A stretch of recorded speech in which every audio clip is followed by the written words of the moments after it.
Hello, vintage outboard motor fans. This is T Mike here in South Louisiana, making another video today. I had a subscriber named Doug up in Michigan who asked me for the dimensions of my lower unit base that I use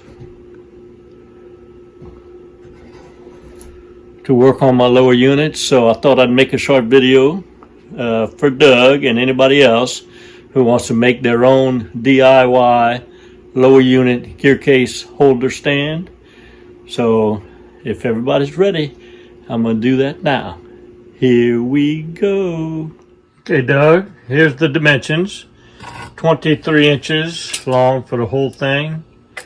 The cut is made 8 inches deep, and it's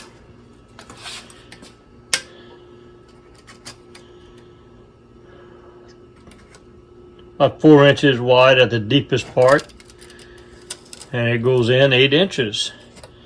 All right, the whole board is 8 inches wide all the way across. Hope that's what you needed. Laissez les bon temps rouler. Aye. I hope y'all enjoyed the video. Here at T Mike's Vintage Outboards, we're doing it one motor at a time. Please click on subscribe. I guarantee to provide weekly videos. Au revoir mes amis, and laissez les bon temps rouler.